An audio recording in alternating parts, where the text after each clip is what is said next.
ചരിത്രത്തെയൊക്കെ മാറ്റിമറിക്കാൻ പാഠപുസ്തകങ്ങൾ മാറ്റി എഴുതുന്നു, ചരിത്രം മാറ്റി എഴുതുന്നു. വർത്തമാനകാലത്തെ നമ്മുടെ ബോധ നിലവാരത്തെ മാറ്റിമറിക്കാൻ സിനിമകൾ എടുക്കുക. കലയോ സാഹിത്യത്തെ ഉപയോഗിക്കലാണ് ഏറ്റവും എളുപ്പം. EMSൻ്റെ AKGയുടെ പ്രസംഗങ്ങൾ കണ്ടിട്ടില്ല, തോപ്പിൽവാസിയുടെ നാടകം കണ്ടിട്ടില്ല, ചെറുകാടിൻ്റെ നാടകങ്ങൾ കണ്ടിട്ടാണ് ആളുകൾ ഈ കമ്മ്യൂണിസ്റ്റ് ആശയത്തിൽ കൂടുതൽ ആകൃഷ്ടരായി. അണ്ണാദുരയും കരുണാനിധിയും തിരക്കഥ എഴുതിയ സിനിമകൾ. പക്ഷേ അതൊക്കെ എന്തായാലും കുറെ നവോത്ഥാനവുമായി ബന്ധപ്പെട്ട മൂല്യങ്ങളാണ്. പക്ഷേ ഇവിടെ അതല്ലല്ലോ. ഇവിടെ മനുഷ്യനെ വിഭജിക്കാൻ വേണ്ടി ബോധപൂർവമായി ഇത്രയും കലയും സംസ്കാരത്തെയും ഉപയോഗിക്കുകയാണ്. അവിടെ ഞാൻ പറഞ്ഞു, ഇപ്പൊ കേരള സ്റ്റോറി പോലത്തെ കാര്യങ്ങൾ. ഇതൊരു വെറുപ്പിന്റെ രാഷ്ട്രീയം. നമ്മുടെ രാജ്യത്തിന്റെ ചരിത്രം എന്ന് പറഞ്ഞാൽ വൈവിധ്യപൂർണമായ ചരിത്രമാണ്. എല്ലാ മതക്കാരും എല്ലാ വിഭാഗങ്ങളിൽപ്പെട്ട ആളുകൾ ഭരിച്ചൊരു മണ്ണാണ് ഈ ഇന്ത്യ. പിന്നെ ഇതിനെ എങ്ങനെയാണ് ഈ പറഞ്ഞ രൂപത്തിൽ വർഗീകരിക്കാൻ പറ്റും? അത് ഈ ദേശീയതയുടെ അടുത്ത സ്റ്റേജ് ജലാപരവൽക്കരണം. നമ്മുടേത് വളരെ ഗംഭീരമായ ഒരു സാധനമാണ്. എല്ലാം നമ്മുടെ നല്ലതാണ്, ബാക്കി എല്ലാവരും എല്ലാം മോശം. ഇനി മറ്റവരുടെ എന്തെങ്കിലും ഉണ്ടെങ്കിൽ അത് ഇവിടെ നിന്ന് അവൻ കടത്തിക്കൊണ്ടുപോയി അവൻ്റേതായ രീതിയിൽ ഡെവലപ്പ് ചെയ്യും. ദേശീയ തലത്തിൽ ഇപ്പോൾ നമുക്കറിയാലോ, ഇപ്പോൾ ഈ പുതിയ വിദ്യാഭ്യാസ നയം മാത്രമല്ല ചരിത്രത്തെയൊക്കെ പൂർണ്ണമായിട്ടും അപനിർമ്മിതി നടക്കുന്നു എന്നുള്ളത് വളരെ വ്യക്തമാണ്. കാരണം പിന്നെ ചരിത്രത്തിൽ അപനിർമ്മിതി നടക്കുന്നു. NCERT പാഠപുസ്തക നിർമ്മിതിയിൽ ഭയങ്കരമായ അപനിർമ്മിതികൾ നടന്നുകൊണ്ടിരിക്കുന്നു. ഈ സയൻസിനെ പോലും 10ാം ക്ലാസ്സിലെ ബയോളജി ടെക്സ്റ്റിൽ പാരമ്പര്യവും പരിണാമവും എന്ന് പറഞ്ഞൊരു പാഠഭാഗമുണ്ട്. അതിൽ NCERT തീരുമാനിച്ചിരിക്കുന്നത് ഡാർവിൻ്റെ പരിണാമം പഠിപ്പിക്കേണ്ട, പാരമ്പര്യം മാത്രം പഠിപ്പിച്ചാൽ മതി. അപ്പം നമ്മൾ ഈ സയൻറ്റിഫിക് ടെമ്പറിനെ കുറിച്ചൊക്കെ പറയുന്ന ഒരവസ്ഥാവിശേഷത്തിൽ എങ്ങനെയാണ് നമ്മളെ വിദ്യാഭ്യാസ രംഗത്ത് പോലും ഈ രൂപത്തിലുള്ള കാര്യങ്ങൾ പാരമ്പര്യവും ഐതിഹ്യങ്ങളും പഠിപ്പിച്ചാൽ മതി എന്ന് പറയുന്നൊരവസ്ഥയിലേക്ക് മാറുന്നത്? എന്താ അല്ല, അത് ഈ ഇപ്പോഴത്തെ സർക്കാരിൻ്റെ ഒരു വലിയ ഒരു കോൺട്രിബ്യൂഷൻ എന്ന് പറയേണ്ടി വരും. ഇതുപോലുള്ള കാര്യങ്ങളൊക്കെ റെഡിക്കുലസായിട്ട് ഈ വിദ്യാർത്ഥികളെ അന്ധകാരത്തിലേക്ക് നയിക്കുന്നു എന്ന് മാത്രമല്ല, അതിനേക്കാൾ ഉപരിയായിട്ട് രാജ്യത്തെ തന്നെ ജനങ്ങളുടെ മുമ്പിൽ അപഹാസ്യരാക്കുന്ന ഒരു തലത്തിലേക്ക് പോവുകയാണ്. ഇവരുടെ മക്കളാരും ഇത് പഠിക്കുന്നില്ല, അവർക്ക് വിദേശത്ത് പോയി പഠിക്കണം. നേതാക്കന്മാരുടെ മക്കളൊക്കെ ഹാർവാർഡിലും യെയിലിലും ഓക്സ്ഫോർഡിലും കേംബ്രിഡ്ജിലൊക്കെ പോയി പഠിക്കും. ഈ സാധാരണക്കാരായ ആളുകളുടെ മക്കൾ അവർ ഇതുപോലത്തെ വിഡ്ഢിതങ്ങൾ പഠിച്ച് ഇവിടെ തന്നെ ഒതുങ്ങിക്കൂടും. അതാണ് ഇതിൽ സംഭവിക്കാൻ പോകുന്നൊരു വലിയ അപകടം. അവർ ഇംഗ്ലീഷ് പഠിക്കരുത് ബാക്കിയുള്ളവരെ ആഹ്വാനം ചെയ്യും, ഇല്ലേ? അതിൽ ഏറ്റവും വലിയ സംഭവം ഇംഗ്ലീഷാണ് പുരോഗതി. ഇംഗ്ലീഷിലേക്ക് കാര്യം നമുക്ക് സായിപ്പുമാരോട് പല കാര്യത്തിലും എതിരഭിപ്രായം ഉണ്ടെങ്കിൽ പോലും ഇന്നത്തെ ലോകക്രമത്തിൽ ഇംഗ്ലീഷ് അറിയാതെ ഒരാൾക്ക് ജീവിക്കാൻ പറ്റില്ല. അപ്പോൾ ഇംഗ്ലീഷ് പഠിക്കരുത്, നമുക്ക് ഹിന്ദിയാണ്, ഹിന്ദുസ്ഥാൻ കേൾക്കാനൊക്കെ രസമുള്ള മുദ്രാവാക്യമാണ്, അല്ലേ? റൈമിംഗ് ആണ്. പക്ഷേ അതിനപ്പുറത്തേക്ക് ഈ രാജ്യത്തെ എവിടെ കൊണ്ട് എത്തിക്കും? അതൊരു ചോദ്യമാണ്. പിന്നെ അതിനേക്കാളും വലിയ സംഭവിച്ച ഇത് ഈ നുണകൾ ഇങ്ങനെ ആവർത്തിച്ചുകൊണ്ട് മുഗളന്മാരെ കുറിച്ച് പറഞ്ഞാൽ മനസ്സിലാക്കാം. അതൊക്കെ പിന്നെ പണ്ട് നടന്ന കാര്യമല്ലേ. ഇപ്പം നമ്മൾ നേരിട്ട് വർത്തമാനകാലത്തെ കാര്യങ്ങളെ കുറിച്ച്, ഇന്ത്യക്ക് സ്വാതന്ത്ര്യം കിട്ടിയ കാര്യത്തെക്കുറിച്ച് നെഹ്റു, ഇവരുടെ ഏറ്റവും വലിയ ശത്രു നെഹ്റുവാണ്. ഗാന്ധിജിയെ അവർ എതിർക്കുന്നവർക്ക് ആഗ്രഹമുണ്ട്, പക്ഷെ അത് ഈ രാജ്യത്ത് ചിലവാകില്ല, അത്ര എളുപ്പം ചിലവാകില്ല, ലോകം അംഗീകരിച്ചു. അല്ല, അത് എല്ലാവരുടെയും മനസ്സിലുള്ളൊരു സാധനം. അതുകൊണ്ട് അദ്ദേഹത്തെ മാറ്റി കളയാൻ പറ്റില്ല എന്ന് അവർക്കറിയാം. ബാക്കിയവർ ഇപ്പോഴല്ല, കുറച്ച് കഴിഞ്ഞിട്ട്. പക്ഷേ നെഹ്റുവാണ് കൺകണ്ട ശത്രു. കാരണം ഈ BJP അല്ലെങ്കിൽ ജനസംഘം RSS മുന്നോട്ട് വയ്ക്കുന്ന എല്ലാ ആശയങ്ങൾക്കും നേർ വിപരീതമായ ഒരാശയമാണ് നെഹ്റു.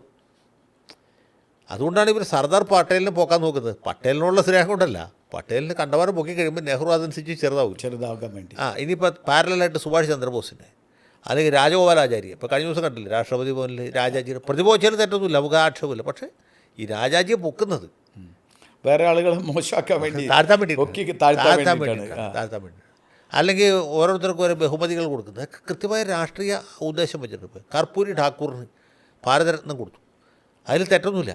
അദ്ദേഹം ജീവിച്ചിരുന്ന കാലത്ത് പോലെ പുള്ളി മരിച്ച എത്രയോ കൊല്ലങ്ങൾക്ക് ശേഷം ഇത് കൊടുത്തതിന് ബീഹാറിൽ തെരഞ്ഞെടുപ്പ് വരുന്നുണ്ടാണ്. ഇപ്പോൾ VS അച്യുതാനന്ദന് പത്മവിഭൂഷൺ കൊടുത്തു, അദ്ദേഹം ജീവിച്ചിരുന്ന സമയത്ത് കൊടുത്തില്ല, മരിച്ചതിന് ശേഷം കൊടുത്തു. അത് നിഷ്കളങ്കമായൊരു കാര്യമല്ല, അതിൻ്റെയൊക്കെ പുറകിൽ വ്യക്തമായ അജണ്ടയുണ്ട്, അജണ്ട വച്ചിട്ടാണ് ചെയ്തത്. അവർ ഒരു കാര്യവും വെറുതെ ചെയ്യില്ല. ചെയ്യുമ്പോൾ അതാണ് വ്യത്യാസം, മറ്റു പാർട്ടികളും ഇവർ തമ്മിൽ വ്യത്യാസം. ഇവരൊക്കെ ചെയ്യുന്നത് അതാണ് നിങ്ങൾ നേരത്തെ പറഞ്ഞ സ്കീമാറ്റിക് പരിപാടികളാണ്, വളരെ കൃത്യമാണ്. ഇപ്പോൾ ദ്രൗപദി മുർമു ഗോത്രവർഗത്തിൽപ്പെട്ടൊരു സ്ത്രീയെ പെട്ടെന്ന് കൊണ്ടുവന്നിട്ട് രാഷ്ട്രപതിയാക്കുകയാണ്. ആർക്കെങ്കിലും എതിര് പറയാൻ പറ്റുമോ? പറ്റില്ല. എന്തുകൊണ്ട് ഇതുവരെ ആരും ചെയ്തില്ല എന്ന ചോദ്യം പെട്ടെന്ന് ഉയർന്നു വരില്ലേ? രാംനാഥ് കോവിന്ദ് കേൾപ്പോരും കേൾവില്ലാത്ത ഒരാളെ പെട്ടെന്ന് കൊണ്ടുവന്ന് ഇന്ത്യയുടെ പ്രസിഡന്റ് ആക്കിയാണ്. കോൺഗ്രസ് KR നാരായണനെ KR നാരായണനെ കൊടുത്ത പോലെ അല്ല, നാരായണൻ എല്ലാവർക്കും അറിയുന്ന വ്യക്തിയായിരുന്നു. പിന്നെ ഒരു കൺസെൻസസിലാണ് വന്നത്. പിന്നെ അതോടൊപ്പം ഞാൻ ചോദിക്കണ്ടേ, ഇപ്പം ഈ ചരിത്രത്തിൽ നടക്കുന്ന വലിയ അപനിർമ്മിതി. വാസ്തവത്തിൽ ഇപ്പം നമുക്കറിയാം നമ്മുടെ രാജ്യത്തിൻ്റെ ചരിത്രം എന്ന് പറഞ്ഞാൽ പിന്നെ വളരെ വളരെ വ്യക്തമാണ്. ഈ രാജ്യം വൈവിധ്യപൂർണ്ണമായ ചരിത്രമാണ്. എല്ലാവരും വന്നത് ആര്യന്മാർ, ദ്രാവിഡന്മാർ വന്നു, ആര്യന്മാർ വന്നു, ശാകന്മാർ വന്നു, കുശാനന്മാർ വന്നു, അറബികൾ വന്നു, പേർഷ്യക്കാർ വന്നു, മുഗളന്മാർ ഒക്കെ എല്ലാവരും വന്നവരാണ്. ആരും ഒക്കെ ഈ പറഞ്ഞ പോലെ ഹിന്ദുകുഷ് പർവ്വതം കടന്ന് അഫ്ഗാൻ്റെ സമതലങ്ങളിലൂടെ വന്ന ആളുകളാണ് മൊത്തം ഇവിടെയുള്ളവരൊക്കെ. അപ്പോൾ ഇവിടെ ഇങ്ങനെ ഈ മാത്രം ഇപ്പം ചക്രവർത്തിമാരെ നമ്മൾ പരിശോധിച്ചാൽ തന്നെ നമുക്കറിയാം. ആദ്യത്തെ ചക്രവർത്തി നമ്മൾ പേരുകേട്ട ചക്രവർത്തിമാരെ മൗര്യ ചന്ദ്രഗുപ്ത മൗര്യനാണ്. അദ്ദേഹം ഏത് മതക്കാരൻ? ജൈന മതക്കാരനാണ്. അത് കഴിഞ്ഞിട്ട് വരുന്ന ഇനിയിപ്പോൾ അശോകനാണെങ്കിൽ ബുദ്ധമതക്കാരനാണ്. അതുപോലെ തന്നെ ഇനിയിപ്പോൾ അത് കഴിഞ്ഞിട്ട് ബുദ്ധമതക്കാരനാണ്. പിന്നെ അതേപോലെ തന്നെ പേര് കേട്ട മറ്റൊരു ചക്രവർത്തി അക്ബറാണ്. അക്ബർ അവസാനം വന്ന അക്ബറാണെങ്കിലും മറ്റൊരു സമുദായം വിക്രമാദിത്യനാണ്. പിന്നെ ഒരു ഹിന്ദു ചക്രവർത്തി വിക്രമാദിത്യനാണ്. അപ്പം എല്ലാ മതക്കാരും എല്ലാ ഗോത്ര വിഭാഗങ്ങളും പെട്ട ആളുകൾ ഭരിച്ചൊരു മണ്ണാണ് ഈ ഇന്ത്യ. പിന്നെ ഇതിനെ എങ്ങനെയാണ് ഈ പറഞ്ഞ രൂപത്തിൽ വർഗീകരിക്കാൻ പറ്റുന്നത്? അല്ല, അത് അവരെ സംബന്ധിച്ചിടത്തോളം വളരെ പ്രധാനമാണ്. ഈ വക ഈ ദേശീയതയുടെ ഒരു രഹസ്യം തന്നെ എന്ന് വെച്ചാൽ സിമ്പിളാണ്. അത് ഈ ദേശീയതയുടെ അടുത്ത സ്റ്റേജ് എന്ന് വെച്ചാൽ അപരവൽക്കരണമാണ്. നമ്മുടേത് വളരെ ഗംഭീരമായ ഒരു സാധനമാണ് എന്ന് നമ്മൾ വിചാരിക്കുന്നു. ഞാൻ മുസോളിനിയുടെ കാര്യം പറഞ്ഞു. ഹിറ്റ്ലറും അതന്നെ. മുസോളിനിയുടെ ഏറ്റവും വലിയ ഉദാഹരണം, മുസോളിനി രാഷ്ട്രം എന്ന് പറഞ്ഞൊരു വലിയ വൃക്ഷമാണ്. വ്യക്തികൾ എന്ന് പറഞ്ഞാൽ ഇലയാണ്. ഇലകൾ കൊഴിഞ്ഞു പോകും, പക്ഷേ വൃക്ഷം നിലനിൽക്കും എന്ന് പറഞ്ഞ പോലെ നമ്മുടെ ഇറ്റലി എന്ന് പറഞ്ഞാൽ മഹാവൃക്ഷമാണ്. അതിലെ വ്യക്തികളാണ്, ഇലകളാണ് നമ്മളൊക്കെ. ഇതാണ് അതിൻ്റെ തത്വം. അടുത്തതെന്ന് വെച്ചാൽ അടുത്ത സ്റ്റേജ് എന്ന് പറഞ്ഞാൽ നമ്മൾ ഒഴിച്ചു ബാക്കിയെല്ലാം മോശക്കാരാണ്. അപ്പം നമ്മുടെ മഹത്തായ സംസ്കാരമാണ്, നമ്മളെ ശ്രേഷ്ഠരാണ്, നമ്മുടെ കല നല്ലതാണ്, നമ്മുടെ സംഗീതം നല്ലതാണ്, നമ്മുടെ വാസ്തുവിദ്യ നല്ലതാണ്, എല്ലാം നമ്മുടെ നല്ലതാണ്, ബാക്കി എല്ലാവരും എല്ലാം മോശമാണ്. ഇനി മറ്റവരുടെ എന്തെങ്കിലും ഉണ്ടെങ്കിൽ അത് ഇവിടെ നിന്ന് അവൻ കടത്തിക്കൊണ്ടുപോയി അവൻ്റേതായ രീതിയിൽ ഡെവലപ്പ് ചെയ്തതാണ്. ഇതാണ് അവരുടെ ഒരു ഇത് പഠിക്കാൻ ഇവിടുന്ന് ഇന്ത്യയിൽ നിന്ന് ആളുകൾ പോയിട്ടുണ്ടല്ലോ. ഏത് ആരെ പഠിക്കാൻ? ഏത് ഈ ഹിറ്റ്ലറെയും മുസോളിനിയെയും കുറിച്ച് പഠിക്കാൻ? അല്ല, അത് പോയിട്ടുണ്ട്. അത് പോയത് BS മൂഞ്ചെ അവിടെ പോയിട്ട് ഈ അവിടുത്തെ ഫാസിസ്റ്റ് പാർട്ടിയുടെ പ്രവർത്തനം കണ്ടു. അതിനുശേഷം ഇവിടെ എഴുതുകയും ചെയ്തു. അതേപോലെ അതേ പുള്ളിയൊക്കെ അത് ഇഷ്ടപ്പെട്ടു. അതിൻ്റെ അത് മിലിറ്റൻ്റ് ആയിട്ടുള്ള അതിൻ്റെ പ്രവർത്തനം എങ്ങനെയാണ് വംശീയത ഇവിടെ നടത്തേണ്ടത് വളരെ കൃത്യമായിട്ട് വംശീയതല്ല അതിൻ്റെ ഈ പഠിക്കണം കൂടി എഴുതി. അതെ, അതിൻ്റെ സംവിധാനം, അതിൻ്റെ സംഘടനാ സംവിധാനം പഠിച്ചു. അല്ല, പക്ഷേ അതിൽ വേറെ കാര്യമുണ്ട്. ഈ ആ കാലത്തൊക്കെ ഇന്നത്തെ പോലെ കമ്മ്യൂണിക്കേഷൻ ഒന്നും ഇല്ലല്ലോ. വാർത്താ വിതരണ വിനിമയ സംവിധാനമൊക്കെ വളരെ വീക്ക്. പക്ഷെ അതേസമയം വേറൊന്നുണ്ട്, മുസോളിനി കാണുന്നുണ്ട്, നെഹ്റു പോയില്ല. ഞാൻ അതിലേക്ക് പറയുന്നത് കറക്റ്റ്, എക്സാക്ട്ലി അവിടെയാണ് ഞാൻ പറയാൻ പോകുന്നത്. ഈ ആ കാലത്ത് ഈ ജപ്പാൻകാരും ജർമ്മൻകാരും അതുപോലെ ഇറ്റാലിയൻസും ഒക്കെ ചെയ്യുന്നത് വളരെ നല്ല കാര്യമാണ്. നമ്മുടെ രാജ്യത്തെ വലിയൊരു വിഭാഗം ആളുകൾ വിശ്വസിച്ചു. അതെ, അതുകൊണ്ടാണല്ലോ സുഭാഷ് ചന്ദ്രബോസിനെ പോലെ ചില്ലറക്കാരൊന്നും അല്ലല്ലോ.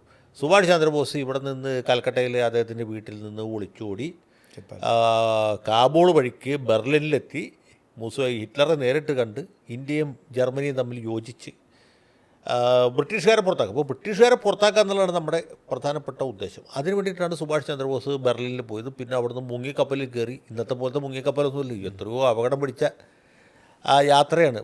ബോസ് ബെർലിനിൽ നിന്ന് മുങ്ങിക്കപ്പലിൽ കയറുന്നതിന് മുമ്പ് ജ്യേഷ്ഠന് എഴുതിയൊരു കത്തുണ്ട്. അത് ഏതാണ്ട് പുള്ളിയുടെ മരണമൊഴിയാണ്. പുള്ളിക്ക് ഉറപ്പില്ല ജപ്പാനിലെത്തും എന്നത്. മരിക്കാൻ പോകുന്ന ഒരാൾ എഴുതുന്ന കത്താണ്. അദ്ദേഹം ജ്യേഷ്ഠന് ആ കത്ത് നേതാജി ഭവനിൽ സൂക്ഷിച്ചു വെച്ചിട്ടുണ്ട് കൽക്കട്ടയിൽ. അത് വളരെ വികാരപരമായ കത്താണ്. അതിൽ പറയുന്നു, ജ്യേഷ്ഠ ഞാനിങ്ങനെ പോകുകയാണ്, തിരിച്ചു വരുന്നത് യാതൊരു ഉറപ്പില്ല. അതിലാണ് അദ്ദേഹം പറയുന്നത്, ഞാനിങ്ങനെ ഒരു ജർമ്മൻകാരിയായ ഒരു സ്ത്രീയെ വിവാഹം കഴിച്ചു, അതിലെനിക്കൊരു കുട്ടിയുണ്ട്, അവളുടെ കാര്യം നിങ്ങൾ ശ്രദ്ധിക്കണം പറഞ്ഞു വെച്ചത്. ആ കത്തിലാണ്. അതിനു മുമ്പ് പുള്ളി ഒരു സ്ഥലത്തും ഇത് അക്നോളജ് ചെയ്തിരുന്നില്ല. അങ്ങനെ പോവുകയാണ്. പിന്നെ ടോക്കിയോയിൽ പോകുന്നു. അന്ന് ജപ്പാൻകാരെന്തൊക്കെ ആക്രമണം ചെയ്തുകൊണ്ടിരിക്കുന്ന കാലമാണ്.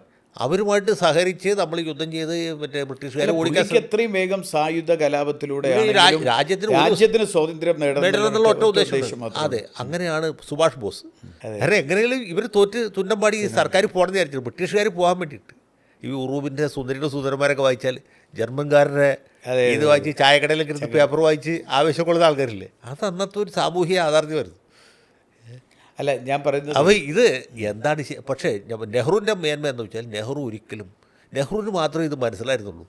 കാരണം ബ്രിട്ടീഷുകാർക്ക് പല കുഴപ്പങ്ങളുമുണ്ട്, അവർ പല കൊള്ളതായ്മകളും ചെയ്തു. എങ്കിൽ പോലും ഈ മറ്റേത് ഭയങ്കര അപകടമാണ് എന്ന് തിരിച്ചറിഞ്ഞ ഇന്ത്യയിലെ ഒരു പക്ഷേ ഏക നേതാവ് നെഹ്റു മാത്രമായിരുന്നു. കാരണം നെഹ്റുവിന് ആ രീതിയിലുള്ളൊരു വലിയ വിഷൻ, ലോകത്തെ സംബന്ധിച്ച് വലിയ ഒരു ധാരണ ഉണ്ടായിരുന്നു. അത് മറ്റാർക്കുണ്ട്. ഇപ്പോൾ റാം മനോഹർ ലോഹ്യ ഒരു വലിയ നേതാവായിരുന്നില്ലേ, സോഷ്യലിസ്റ്റ് നേതാവ്. റാം മനോഹർ ലോഹ്യ പഠിക്കാൻ വളരെ മിടുക്കനായിരുന്നു. അദ്ദേഹത്തിന് ഇംഗ്ലണ്ടിൽ ഏതെങ്കിലും ഒരു യൂണിവേഴ്സിറ്റിയിൽ അഡ്മിഷൻ കിട്ടാൻ ബുദ്ധിമുട്ടില്ലായിരുന്നു. അദ്ദേഹം ഒരിക്കലും ഇംഗ്ലണ്ടിൽ പോയില്ല, കാരണം ഇംഗ്ലീഷുകാരുടെ അത്രയും വിരോധമായിരുന്നു. അതുകൊണ്ട് പുള്ളി ബെർലിനിൽ പോയിട്ട് കൈസർ വില്യം യൂണിവേഴ്സിറ്റിയിൽ നിന്നാണ് ഡോക്ടറേറ്റ് എടുത്തത്. എന്തുകൊണ്ട് അദ്ദേഹം ജർമ്മൻ പഠിച്ച് കൈസർ വില്യമിൽ, ജർമ്മൻ പഠിക്കാം, ഇംഗ്ലീഷ് ആകുമ്പോൾ നമുക്ക് പഠിക്കണ്ട, ജർമ്മൻ പഠിച്ച് കൈസർ വില്യം യൂണിവേഴ്സിറ്റി പോയി എന്ന് ചോദിച്ചാൽ അതിൻ്റെ കാരണം ബ്രിട്ടീഷുകാരോട് അത്രയും എതിർപ്പുള്ള പകയുള്ള ആളെ. അപ്പോൾ ആളുകളുടെ അതേപോലെ പുള്ളിക്ക് കോൺഗ്രസിനോട് പകയായിരുന്നു. പിന്നീട് അടുത്ത ശരി കോൺഗ്രസിനോട് വലിയ പകയായിരുന്നു. കോൺഗ്രസിനെ തോൽപ്പിക്കാൻ വേണ്ടി സകല ആളുകളെയും സകല പാർട്ടികളുമായിട്ട് സഖ്യം ഉണ്ടാക്കി, എല്ലാ വർഗീയ പാർട്ടികളായിട്ട് സഖ്യം ഉണ്ടാക്കി, എങ്ങനെയെങ്കിലും കോൺഗ്രസിനെ തോൽപ്പിക്കുന്നത്. ഞാൻ പറഞ്ഞത് ഇവിടെ ഈ പറയുന്ന എന്നിട്ടും ഈ ചരിത്രത്തെയൊക്കെ മാറ്റിമറിക്കാൻ ഇവർ ഞാൻ മനസ്സിലാക്കുന്ന ഒന്ന് പാഠപുസ്തകങ്ങൾ മാറ്റി എഴുതുന്നു, 2 ചരിത്രം മാറ്റി എഴുതുന്നു, 3 വർത്തമാനകാലത്തെ നമ്മുടെ ബോധനിലവാരത്തെ മാറ്റിമറിക്കാൻ സിനിമകൾ എടുക്കുക. സിനിമകൾ മാത്രമല്ല, വളരെ എല്ലാ അതായത് അതിന് കലയും സാഹിത്യത്തെ ഉപയോഗിക്കലാണ് ഏറ്റവും എളുപ്പം. കാരണം എന്ന് വെച്ചാൽ ഇത് ജനങ്ങളിലേക്ക് തറഞ്ഞു കയറും എന്നുള്ളതുകൊണ്ട്. ഇപ്പോൾ കേരളത്തിൽ തന്നെ കമ്മ്യൂണിസ്റ്റ് പ്രസ്ഥാനത്തിൻ്റെ വിജയത്തിൽ KPSCയുടെ നാടകങ്ങൾ വഹിച്ച പങ്ക്, അന്ന് സിനിമ ഈ രീതിയിലായിട്ടില്ല. നിങ്ങളെ കമ്മ്യൂണിസ്റ്റാക്കി, അല്ലെങ്കിൽ പാട്ടമാക്കി, നമ്മളൊന്ന് ചെറുകാടിൻ്റെ, ഇങ്ങനെയൊക്കെയുള്ള നാടകങ്ങളിൽ വമ്പിച്ച ഒരു മാറ്റം. EMSൻ്റെ AKGയുടെ പ്രസംഗങ്ങൾ കേട്ടിട്ടില്ല, തോപ്പിൽ വാസിയുടെ നാടകം കണ്ടിട്ടില്ല, ചെറുകാടിൻ്റെ നാടകങ്ങൾ കണ്ടിട്ടാണ് ആളുകൾ ഈ കമ്മ്യൂണിസ്റ്റ് ആശയത്തിൽ കൂടുതൽ ആകൃഷ്ടരായി. ഇനി തമിഴ്നാട്ടിൽ DMKയുടെ വിജയം, അതിൻ്റെ പുറകെ കൃത്യമായ ഈ ഇൻഡോക്ട്രിനേഷനാണ്. അത് മറ്റേ EV രാമസ്വാമി നായ്ക്കരുടെ കിതാബ് വായിച്ചിട്ടുള്ള ആൾക്കാർ, അണ്ണാദുരയും കരുണാനിധിയും തിരക്കഥ എഴുതിയ സിനിമകൾ ആദ്യകാലത്ത്. പക്ഷേ അതൊക്കെ എന്തായാലും കുറെ നവോത്ഥാനവുമായി നവോത്ഥാന മൂല്യങ്ങളാണ്. പക്ഷേ ഇവിടെ അതല്ലല്ലോ. ഇവിടെ മനുഷ്യനെ വിഭജിക്കാൻ വേണ്ടി ബോധപൂർവമായി ഇത്രയും കലയും സംസ്കാരത്തെയും ഉപയോഗിക്കുകയാണ്. അവിടെ ഞാൻ പറഞ്ഞു, ഇപ്പൊ കേരള സ്റ്റോറി പോലെ ഞാൻ പറഞ്ഞ ഷൗക്കത്തിന് മനസ്സിലായില്ല. ഏത് കാലത്തും ഉപയോഗിക്കാം. അന്ന് കമ്മ്യൂണിസം നടത്താൻ വേണ്ടിയിട്ട് തോപ്പിൽ വാസി, അല്ലെങ്കിൽ ദ്രാവിഡ പ്രസ്ഥാനത്തിന് ശക്തി വരാൻ വേണ്ടിയിട്ട് അണ്ണാദുരയും കരുണാനിധി, അവരുടെ സിനിമാ കമ്പനി രാജേന്ദ്രൻ എന്ന് പറയുന്ന നടേണ്ടത്, പിന്നീട് MGR, ആദ്യം ശിവാജിയായിരുന്നു, പിന്നെ MGR. അപ്പോൾ MGR വെച്ചെടുക്കുന്ന സിനിമകൾ കൃത്യമായിട്ട് രാഷ്ട്രീയ ഉള്ളടക്കമുള്ളവയാണ്. കരുണാനിധിയുടെ പിൽക്കാല സിനിമകളുണ്ട് ജയലളിതക്കെതിരായിട്ട്. അതിൽ ജയലളിതയെ പോലെ തോന്നിക്കുന്ന ചില കഥാപാത്രങ്ങളും അവർക്കെതിരായിട്ടുള്ള പരോക്ഷ വിമർശനവും ഉണ്ടായിരുന്നു. അത് പുള്ളി അവിടെ ജയലളിത മുഖ്യമന്ത്രിയായിരിക്കുന്ന സമയത്ത് ഇദ്ദേഹം ഇത് ചെയ്തിരുന്നു. അപ്പോൾ ഇതൊക്കെ സ്ഥിരമായിട്ട് ചെയ്യുന്ന പരിപാടി ഇപ്പോൾ ഇവർ വേറൊരു രീതിയിൽ അതിനെ പുനരാവിഷ്കരിക്കുകയാണ്. ഇപ്പോൾ കേരള സ്റ്റോറി 2ാം ഭാഗം ഉണ്ടാകുന്നത് അങ്ങനെയാണ്. അതൊരു വെറുപ്പിൻ്റെ രാഷ്ട്രീയം, മനുഷ്യനെ വിഭജിക്കാൻ വേണ്ടി സിനിമ. നമുക്കെപ്പോഴും അറിയാലോ, ലോകത്തിപ്പോൾ മാറ്റങ്ങൾ ഉണ്ടാക്കുന്ന കാര്യത്തിൽ സാമൂഹ്യ മാറ്റം ഉണ്ടാക്കാൻ കലാകാരനും സാഹിത്യകാരനും വഹിച്ച പങ്ക് ചില്ലറയല്ല. കാരണം അവർക്കെന്നും കലഹിക്കേണ്ടി വന്നിട്ടുണ്ട്. പ്രത്യേകിച്ചും ഭരണകൂടങ്ങളോട് കലഹിക്കേണ്ടി വന്നതൊക്കെ മാറ്റങ്ങൾക്ക് വേണ്ടിയിട്ടാണ്, അല്ലെങ്കിൽ അനീതിക്കെതിരെ, അസമത്വത്തിനെതിരെ ഒക്കെ വേണ്ടിയിട്ടാണ് അവർ ശബ്ദിച്ചിട്ടുള്ളത്. പക്ഷേ ഇവിടെ വിഭാഗീയത സൃഷ്ടിക്കാൻ വേണ്ടി സ്വാഭാവികമായിട്ടും ഇത്തരം സിനിമകളുണ്ട്. ഇതൊരു സിനിമയല്ലല്ലോ കേരള സ്റ്റോറി. ഞാൻ കാണുന്നത് ഇപ്പോൾ ആർട്ടിക്കിൾ 370 എന്നും പറഞ്ഞ് കാശ്മീരിനെ കുറിച്ചൊരു സിനിമ. മോഡി കാശ്മീരിലെ പൊതുയോഗത്തിൽ വെച്ച് പ്രസംഗിക്കുകയാണ്. ഒരു സിനിമ വരാൻ പോകുന്നു. RSS സിനിമ എടുക്കുകയാണ്. Cinema article 370. അതേപോലെ തന്നെ സ്വതന്ത്ര വീർ സവർക്കർ എന്നും പറഞ്ഞ് മഹേഷ് മഞ്ജരേസ്കർ ചെയ്ത ഒരു സിനിമ. അതുപോലെ തന്നെ ആക്സിഡൻറ്റ് ഓർ കോൺസ്പിരസി ഗോദ്ര എന്നും പറഞ്ഞ് മറ്റൊരു സിനിമ. അതുപോലെ തന്നെ ദി സബർമതി റിപ്പോർട്ട് ഗോദ്ര എന്നും പറഞ്ഞ് വേറൊരു സിനിമ. JNU എന്നും പറഞ്ഞൊരു സിനിമ ഉണ്ട്. JNUവിൻ്റെ ഫുൾ ഫോം എന്താ അറിയോ? Jahangir national university. ഒന്ന് ആലോചിക്കുക നിങ്ങൾ. അപ്പോൾ ഇവിടെ യാഥാർത്ഥ്യങ്ങളെ ഈ വക്രീകരിച്ചിട്ട് നമ്മുടെ മനുഷ്യനെ വിഭജിക്കാൻ വേണ്ടിയുള്ള ബോധപൂർവമായ ശ്രമം നടത്തുക. അതിനു വേണ്ടിയുള്ള കേരള സ്റ്റോറിയുടെ ആദ്യത്തെ ഫസ്റ്റ് പാർട്ട് പിന്നെ എന്താ പറയുക, ഇൻ്റർനാഷണൽ ഫിലിം ഫെസ്റ്റിവലിൽ കൊണ്ടുപോയി പിന്നെ പ്രീമിയർ പ്രദർശിപ്പിക്കുക. നിങ്ങളൊന്ന് ആലോചിച്ചു, ദേശീയ അവാർഡ് കൊടുക്കുന്നു. ദേശീയ അവാർഡ്. അപ്പോൾ ഏത് രൂപത്തിലാണ് ഇവർ ഇത്തരം കാര്യങ്ങളെ കാണുന്നതെന്നുള്ളതാണ്. അത് ഇതെല്ലാം ഒരു ഭാഗത്ത് നടക്കുമ്പോൾ ഇത് ഒന്ന് നമുക്കറിയാം, കേരള എന്ന് വെച്ചതുകൊണ്ട് തന്നെ ഒരു കേരള സ്റ്റോറി ഇതല്ല, കേരളത്തിൻ്റെ റിയൽ സ്റ്റോറി നമ്മൾ യഥാർത്ഥത്തിൽ കാണിച്ചു കൊടുക്കണം എന്നുള്ളതാണ് എൻ്റെ അഭിപ്രായം. ഞാൻ എന്നോട് അതിൽ വേറൊരു കാര്യമുണ്ട്. ഇതിൽ പ്രൊപ്പഗാൻഡയുടെ വേറെ നമ്മൾ ഇപ്പോൾ ഷൗക്കത്തിന് ഇവിടെ ഇരിക്കുമ്പോൾ മനസ്സിലാവാത്ത വേറൊരു തലമുണ്ട്. അതറിയാമോ? ഈ വടക്കേ ഇന്ത്യക്കാരുടെ കേരള സ്റ്റോറി എന്ന് വെച്ചാൽ കേരളത്തിൽ ആരും കണ്ടില്ലെങ്കിലും അവർക്ക് പ്രശ്നമില്ല. കേരളീയർ കാണാൻ വേണ്ടിയിട്ടും അല്ല അവർ കേരള സ്റ്റോറി എടുക്കുന്നത്. ഇപ്പോൾ നമുക്കറിയാവുന്ന സ്റ്റോറിയാണല്ലോ, ഗുണമാണെങ്കിലും ദോഷമാണെങ്കിലും കേരളത്തിലെ സ്റ്റോറിയൊക്കെ നമുക്ക് എല്ലാവർക്കും അറിയാം, ഇത് കാണാനിരിക്കുന്ന ആൾക്കാർക്കും അറിയാം. ഇവരുടെ ഉദ്ദേശം ഈ കേരളം എന്ന് പറയുന്നത് വളരെ അപകടം പിടിച്ച ഒരു സ്ഥലമാണ് എന്ന ഒരു ചിന്താഗതി രാജ്യത്തിൻ്റെ മറ്റ് ഭാഗങ്ങളിൽ ഉണ്ടാക്കുക, പ്രത്യേകിച്ച് വടക്കേ ഇന്ത്യയിൽ ഉണ്ടാക്കുന്നത്. അതിൻ്റെ ഒരു ഉദാഹരണം ഞാൻ പറഞ്ഞില്ലേ, ഈ യു പിയിൽ തെരഞ്ഞെടുപ്പ് നടക്കുന്നുണ്ട്. തെരഞ്ഞെടുപ്പ് ഒന്നാം ഘട്ടം ആരംഭിക്കുന്ന ദിവസം യോഗി ആദിത്യനാഥ് നടത്തിയ ഒരൊറ്റ പ്രസംഗം നോക്കിയാൽ മതി. ഇവിടെ ആൾക്കാരൊക്കെ വല്ലാണ്ട് പ്രതിഷേധിച്ചു. അദ്ദേഹം പറഞ്ഞത് ഉത്തർപ്രദേശ് എന്ന് പറയുന്നത് നമ്മുടെ സംസ്ഥാനം കാശ്മീരോ ബംഗാളോ കേരളമോ പോലെ ആയി തീരാതിരിക്കണമെങ്കിൽ എനിക്ക് വോട്ട് ചെയ്യണം, അല്ലെങ്കിൽ BJP വോട്ട് ചെയ്യണം എന്നാണ്. അതിൻ്റെ അർത്ഥം എന്താ? കാശ്മീരിലെ കാര്യം നമുക്കറിയാം, അവിടുത്തെ പ്രധാന സ്ഥലം. ബംഗാളിലും ഏതാണ്ട് ഇതുപോലെയാണ് ഇവർ പ്രൊജക്റ്റ് ചെയ്തത്. കേരളത്തിലും ഇതുപോലെ. ഈ 3 സ്ഥലത്തും തീവ്രവാദം, ഭീകരപ്രവർത്തനം, അല്ലെങ്കിൽ ഭൂരിപക്ഷം മതക്കാരോടുള്ള അതിഭയങ്കരമായ അതിക്രമം നടക്കുന്ന സ്ഥലങ്ങളാണ്. അതുപോലെ UP ബീഹാറോ മധ്യപ്രദേശോ ആയിപ്പോകരുത് എന്നാണ് പുള്ളി പറഞ്ഞത്. അപ്പോൾ അതിൽ നിന്ന് അവർ പ്രൊജക്റ്റ് ചെയ്യുന്ന കാര്യമൊന്നുമില്ല. കേരളത്തിൽ മനുഷ്യർക്ക് സ്വൈരമായിട്ട് ജീവിക്കാൻ പറ്റുകയില്ല. ഇവിടെ കംപ്ലീറ്റ് തീവ്രവാദമാണ്, ഭീകരപ്രവർത്തനമാണ്, ദിവസവും ബോംബ് കൂട്ടുന്ന സ്ഥലമാണ്, അല്ലെങ്കിൽ പെൺകുട്ടികൾ തട്ടിക്കൊണ്ടു പോകുന്ന സ്ഥലമാണ് എന്നൊരു ഇമ്പ്രഷൻ എവിടെ ഉണ്ടാവണം? കേരളത്തിലുണ്ടായിട്ട് കാര്യമില്ല. കേരളത്തിൽ നമുക്കറിയാം, കേരളത്തിന് പുറത്തുണ്ടാവും. തമിഴ്നാട്ടിലോ കർണാടകത്തിലോ ഒരു പക്ഷേ ചിലവായിന്ന് വരില്ല, പക്ഷേ കേരളത്തിന് പുറത്ത് വടക്കേ ഇന്ത്യയിൽ മനസ്സിലായി ആ ഒരു വികാരം. അപ്പോൾ അപരവൽക്കരണം എന്ന് പറഞ്ഞ സാധനമുണ്ട്, അതുണ്ടാണ്. മാത്രമല്ല നമുക്കറിയാം, രാഹുൽ ഗാന്ധി നോമിനേഷൻ കൊടുക്കാൻ പോയപ്പോൾ മുസ്ലിം ലീഗിൻ്റെ കൊടി കണ്ടിട്ട് ഇത് വെച്ചിട്ട് അവിടെ ഭയങ്കര പ്രൊപ്പഗണ്ട ഉണ്ടാക്കി. പാകിസ്ഥാൻ്റെ കൊടിയാണ്. രാഹുൽ ഗാന്ധി ജയിക്കുന്ന പാകിസ്ഥാൻ്റെ വോട്ട് കൊണ്ട് പാകിസ്ഥാൻ അനുകൂലികളുമായി അദ്ദേഹത്തെ സ്വീകരിച്ചു എന്നും. പക്ഷേ കോൺഗ്രസ്സുകാർക്ക് അതിലും വലിയ അബദ്ധം പറ്റി. അവർ പറഞ്ഞ് ഇത് മുസ്ലിം ലീഗിൻ്റെ കൊടിയാണ്. അപ്പോൾ അതിലും വലിയ അത് പ്രശ്നം എന്ന് വെച്ചാൽ ഈ വടക്കേ ഇന്ത്യക്കാർക്ക് കുഞ്ഞാപ്പയുടെ ലീഗ് അറിയില്ല, അവർക്കറിയാവുന്നത് ജിന്നയുടെ ലീഗാണ്. അത് ശരി, അപ്പോൾ ജിന്നയുടെ ലീഗിൻ്റെ കൂടിയാണല്ലേ, അപ്പോൾ ഇപ്പോൾ കൂടുതൽ പ്രശ്നം. അങ്ങനെയാണ് രാഹുൽ ഗാന്ധി അമേത്തിയിൽ തോറ്റത്. മനസ്സിലായി? ആ രീതിയിലേക്ക് പ്രൊജക്റ്റ് ചെയ്യും, ആ രീതിയിലൊക്കെ. പിന്നെ മാത്രമല്ല ഇവർ ഈ ബുദ്ധിജീവികളെ ഇതുപോലുള്ള ആൾക്കാരെയൊക്കെ വിലക്കെടുക്കും. ഞാൻ അതിൽ ഏറ്റവും ഒരു ടെല്ലിങ് എക്സാമ്പിൾ, ഒരുപാട് ഉദാഹരണം പറഞ്ഞപ്പോൾ മീഡിയ മുഴുവൻ അവരുടെ കയ്യിൽ. അത് ഞാൻ വേറൊരു സംഭവം ഇത് കഴിഞ്ഞിട്ട് പറയാം. ഈ ബുദ്ധിജീവികളെ വിലക്കെടുക്കുന്നതിന് ഏറ്റവും വലിയ ഉദാഹരണം, ചെറിയ ഉദാഹരണമല്ല, ഇപ്പോൾ ഈ BJPയിലേക്ക് ഒരുപാട് ആൾക്കാർ പോകുന്നുണ്ട്, നമ്മുടെ കേരളത്തിലൊക്കെ പോകുന്നുണ്ട്. അത് പോകുന്നൊക്കെ വിട്ട് എം ജെ അക്ബറിന് ഞാൻ പറയാം, നെഹ്റുവിൻ്റെ ഏറ്റവും മനോഹരമായ ഒരു പുസ്തകം അല്ല, അത് വേറെ.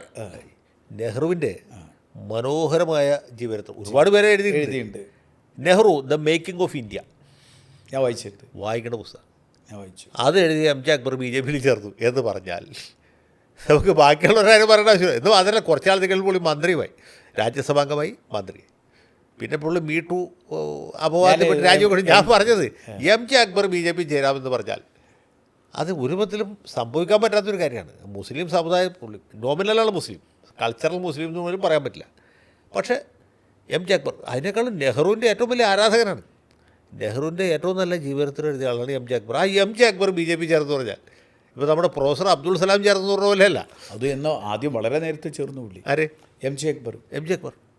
അപ്പോൾ എം ജെ അക്ബർ അതെ. അപ്പോൾ അങ്ങനെ ചേർന്നു. പിന്നെ ആരെ നമുക്ക് ഈ രാജ്യത്ത് എപ്പോൾ ആരെ നമുക്ക് ഇതിനകത്ത് ഉറച്ച് നിൽക്കുന്നത് പറയാൻ പറ്റുന്ന ആരാണ്? അതാണ് എല്ലാം ഇവർ വിലക്കെടുക്കുന്ന. ഒന്നുകിൽ പ്രലോഭനം, അതല്ലെങ്കിൽ ഭീഷണി, അല്ലെങ്കിൽ സമ്മർദ്ദം. ഇത് മൂന്നുമാണ് ജുഡീഷ്യറി സ്വാധീനിച്ചു ആണല്ലേ. അപ്പോൾ ജുഡീഷ്യറി അതിനൊരു ഉദാഹരണം ഞാൻ പറഞ്ഞില്ല. ഇപ്പോൾ വലിയൊരു കോൺഗ്രസ് കുടുംബത്തിൽ നിന്നുള്ള ആളായിരുന്നു ചീഫ് ജസ്റ്റിസ്, ഒറീസയിൽ നിന്നുള്ള രഞ്ജൻ ഗൊഗോയ്ക്ക് മുമ്പുണ്ടായിരുന്ന ആൾ. അയാൾ വലിയ വിവാദ പുരുഷനായി. രംഗനാഥ് മിശ്രയുടെ ജ്യേഷ്ഠ മകനാണ്. അദ്ദേഹം ചീഫ് ജസ്റ്റിസ് ആയിരിക്കുന്ന സമയത്ത് ഇയാൾ അപ്പോൾ അതാണ് നമ്മളെ ജഡ്ജിമാർ പുറത്തിറങ്ങി യോഗം ചേർന്ന് മറ്റേ പത്രസമ്മേളനം നടത്തിയത്.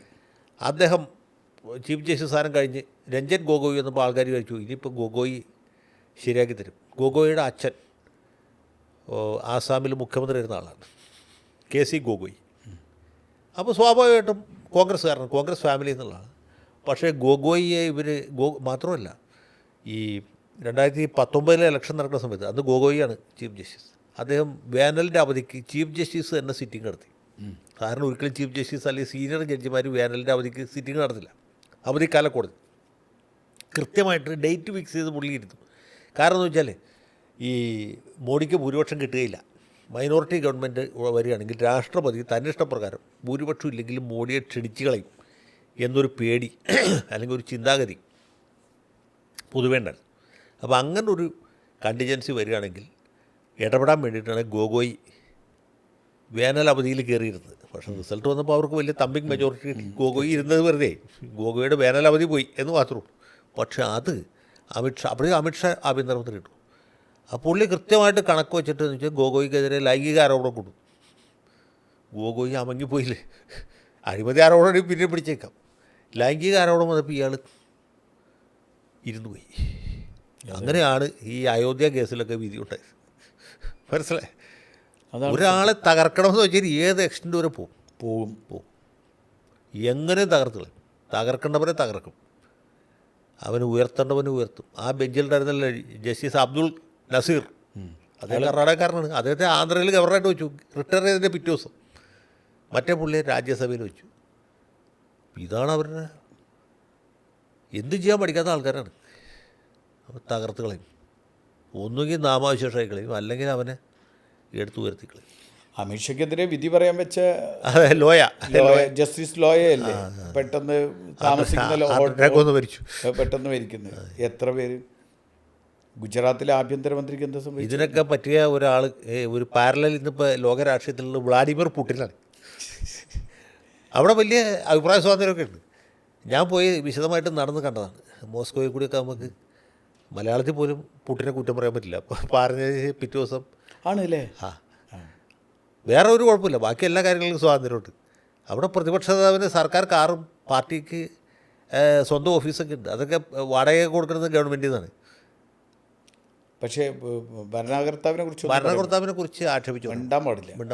അത് മാത്രമല്ല, ഷൗക്കത്തിന് ഒരു പക്ഷേ അറിയാമുള്ളതൊരു കാര്യം ഞാൻ പറയാം.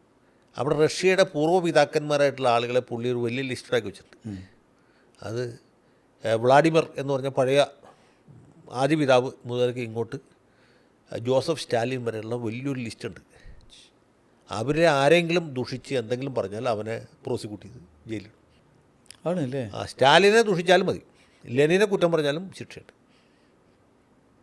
അവരൊക്കെ പുള്ളി അംഗീകരിച്ചിട്ട്. റഷ്യയുടെ മഹാന്മാരായ നേതാക്കന്മാർ, പീറ്റർ ചക്രവർത്തി, കാതറിൻ ചക്രവർത്തിനി, നമ്മുടെ വ്ളാഡിമിർ ലെനിൻ, ജോസഫ് സ്റ്റാലിൻ, ഇവരാരെയും പൊതു സ്ഥലത്ത് വെച്ച് ദുഷിച്ച് പറയുക, ആരെങ്കിലും ഒരാൾ പോയിൻ്റ് ഔട്ട് ചെയ്ത് അപ്പം തന്നെ അറസ്റ്റ് ചെയ്തു. 5 കൊല്ലം കഠിനടവ് കിട്ടും. ലെനിൻ്റെ 6000 പ്രതിമകൾ ഇപ്പോഴും ഉണ്ട്, അറിയൂ. 6000 പ്രതിമ. ലെനിൻ ഉറങ്ങിക്കിടക്കുന്ന പ്രതിമ, ലെനിൻ അമ്മയുടെ മടിയിലിരിക്കുന്ന പ്രതിമ, മരിച്ചു കിടക്കുന്ന പ്രതിമ വരെയുണ്ട്. ഇടയ്ക്ക് ലെനിൻ്റെ പ്രതിമ മാറ്റി. അത് റഷ്യയിലല്ല, അത് മറ്റേ കിഴക്കൻ യൂറോപ്യൻ രാജ്യങ്ങളിലാണ്. നമ്മളൊക്കെ വിചാരിച്ച് ലെനിൻ്റെ തല വെട്ടി നിൽക്കും, പക്ഷെ അല്ല, 6000 പ്രതിമ ഇപ്പോഴും ഉണ്ട്. സ്റ്റാലിൻ്റെ ഒരു പ്രതിമ അടുത്ത കാലത്ത് സ്ഥാപിച്ചു. സ്റ്റാലിന് ഒരു വലിയ റഷ്യൻ ഒരു വാർ ടൈം ഹീറോ ആയിട്ട്, സെക്കൻഡ് വേൾഡ് വാറിൽ ജർമ്മൻകാർ തോപ്പിച്ച ആളെന്നുള്ള നിലയ്ക്ക് പുള്ളിയെ വീണ്ടും റിവൈവ് ചെയ്ത് കൊണ്ടുവരാൻ. അതെ അതെ. ഇനി ഞാനൊരു കാര്യം അങ്ങോട്ട് ചോദിക്കാം. ഇത്ര നേരം ഷൗക്കത്ത് ചോദിക്കാൻ ഞാൻ ഉത്തരം പറയുന്നത്, ഈ കേരളത്തിൽ തന്നെ നമ്മുടെ ഈ സെക്കുലർ ഫാബ്രിക്കിന് വലിയൊരു ക്ഷതം സംഭവിച്ചിട്ടില്ലേ? എൻ്റെ കുട്ടിക്കാലത്ത് യുക്തിവാദി സംഘം, മിശ്ര വിവാഹ സംഘം, ഇതൊക്കെ ഊർജിതമായിട്ട് പ്രവർത്തിച്ചു. യുക്തിവാദി സംഘമൊക്കെ ഇപ്പോഴും ഉണ്ടെങ്കിലും അവരുടെയൊക്കെ അജണ്ടകൾ തന്നെ മാറി.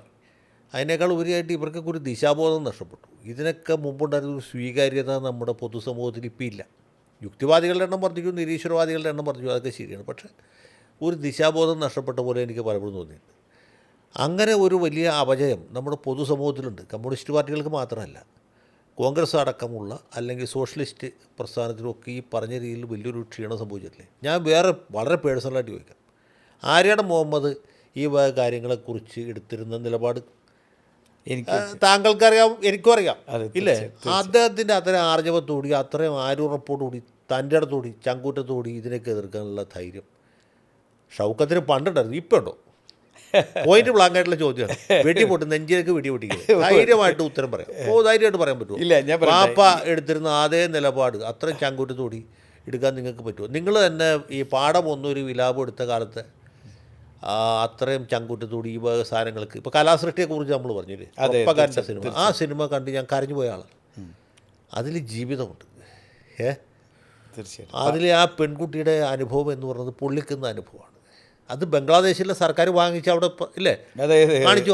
അത് ബംഗ്ലാദേശിൽ അത് വളരെ അവർ അവാർഡും തന്നു, അവിടെ അവാർഡ് തന്നു. മാത്രമല്ല അതിൻ്റെ പ്രിൻ്റ് അവിടെ എല്ലായിടത്തും പ്രദർശിപ്പിച്ചില്ല. അതിനൊരു വലിയ സംഗതിയുണ്ട്. അത്രയും ഊർജിതമായിട്ട് നിങ്ങൾക്ക് ഇപ്പോൾ എതിർക്കാൻ പറ്റും. ഞാൻ ആ സിനിമ അവിടെ ബംഗ്ലാദേശിൽ ഫെസ്റ്റിവലിൽ കാണിച്ചിട്ട് ഞാൻ അവരോട് ഈ ഒരു Q&A ഉണ്ട്, ക്വസ്റ്റ്യൻ ആൻസർ നമ്മളുമായിട്ട്.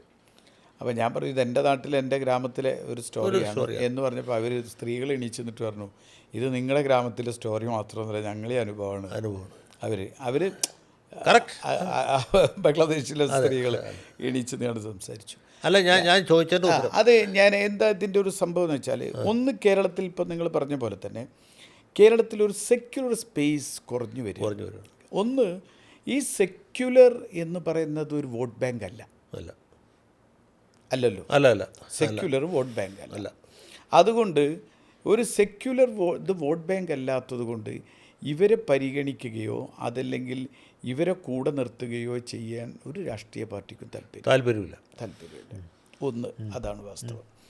പിന്നെ നമുക്ക് ചെയ്യാൻ പറ്റുന്നത്, സ്വാഭാവികമായിട്ട് നമുക്ക് ചെയ്യാൻ പറ്റുന്നത്, നമ്മൾ എടുക്കുന്ന നിലപാടുകൾ പരമാവധി ഒരു സെക്യുലർ ഫാബ്രിക്കിൽ നിന്നുകൊണ്ട് നമുക്ക് എടുക്കുക എന്നുള്ളതാണ് നമുക്ക് ചെയ്യാൻ പറ്റുന്ന കാര്യം. അതാണ്.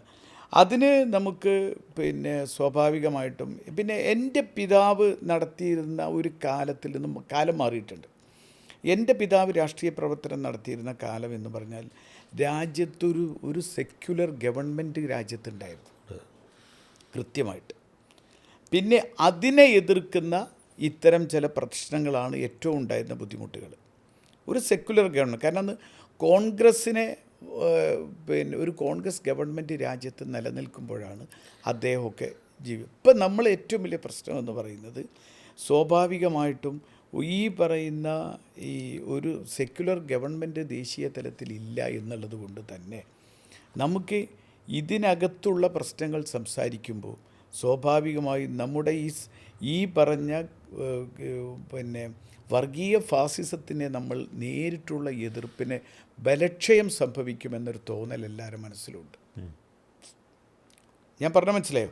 ഇപ്പം നമ്മളിപ്പോൾ ഈ കാലത്ത് ഞാൻ ഇങ്ങനത്തെ ഒരു സിനിമ എടുക്കുമ്പോൾ എന്നോട് ആളുകൾ ചോദിക്കുക, ഇപ്പോൾ ഇന്ത്യയിലെ ഏറ്റവും വലിയ പ്രശ്നം ഈ പറയുന്ന പിന്നെ ബാല്യവിവാഹമാണോ അതല്ലെങ്കിൽ ഈ പറയുന്ന പ്രശ്നങ്ങളാണോ എന്ന് ചോദിക്കുമ്പോൾ അതല്ല ഏറ്റവും വലിയ പ്രശ്നം. ഇന്ന് രാജ്യത്ത് നേരിടുന്ന വർഗീയ ഫാസിസം തന്നെയാണ്. അതിനെതിരെയുള്ള എല്ലാവരും കൂടിയുള്ള പോരാട്ടമാണ്. അവിടെ ഇതിനല്ല പ്രാധാന്യം കൊടുക്കണം, ഇത് നമ്മൾ പറയണം. പക്ഷെ അതിനേക്കാളും നമ്മുടെ മുന കൂർപ്പിച്ച് വെക്കേണ്ടത് ഈ പറയുന്ന ഫാസിസ്റ്റ് ഭരണത്തിനെതിരെയാണ് എന്ന പൊതുവായൊരു മാനത്തിലേക്ക് ആളുകൾ എത്തുന്നുണ്ട്. അതിപ്പോൾ ഞാൻ മാത്രമല്ല, എല്ലാ ജനങ്ങളും. നേരെ മറിച്ച് അന്ന് ആ കാലം അങ്ങനെ ആയിരുന്നില്ല.